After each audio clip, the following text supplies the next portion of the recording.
నమస్కారం అన్న. అది ఇక్కడ తెలంగాణ నారాయణపేట జిల్లా మరికెల్ మండలం ఇబ్రాహీంపట్నం విలేజ్. మేము 3 ఎకరాల మిరపతో వేసినాం. ఈ భాస్కర్ నాయుడు అన్న దగ్గర మేము ఒక 4 డోసెస్కి వెళ్ళి వాడుతున్నాం రెగ్యులర్గా, వీక్లీ.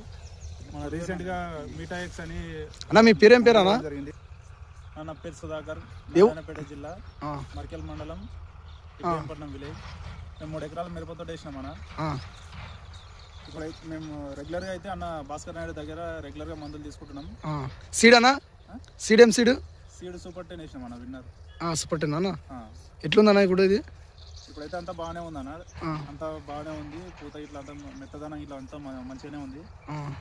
ఈ అన్న దగ్గరనే రెగ్యులర్గా మనం ఒక 4-5 డోసెస్ రెగ్యులర్గా వాడుతున్నాం. అంతకుముందుకు అయితే ఏం బాగాలేకుండా తోట. అన్న చెప్పినట్లు 1 వీక్ 8 డేస్ అట్లా ఆ మధ్యలో కంపల్సరీ ఒక డోసు మందు స్ప్రే చేస్తున్నాము. అన్న రీసెంట్గా మీటా ఎక్స్ అని ఇవ్వడం జరిగింది. ఆ మందు స్ప్రే చేసి ఒక 5 డేస్ అవుతుంది. ఇప్పుడు మీటా ఎక్స్ అయినాక పూత ముడత అంతా బాగుందా? కవర్ అయిందనా? అంతా బాగానే ఉంది అన్న, మంచిగానే ఉంది. ఇప్పుడు పూత బాగా పడుతుందన్నా? పూత బాగానే ఉంది, కానీ తోట మొత్తం మెత్తగానే ఉంది, అంతా బాగానే ఉంది. తోట అయితే మంచిగానే ఉంది. పూక ఇప్పుడు సెట్ అవుతుంది. ఇంత ఒక 1 మంత్ బ్యాక్ అయితే ఏం ఇంతకు తోట ఇంతకు ముందలు పడతా లేదనక మాకే భయం ఉండే. ఇప్పుడు బాగా మంచిగా అనిపిస్తుంది అన్న ఈ మందు వాడినాక. ఈ మందు వాడితే పర్వాలేదనా? చాలా బెటరే అన్న, చాలా కొట్టుకోవచ్చు, వాడుకోవచ్చు.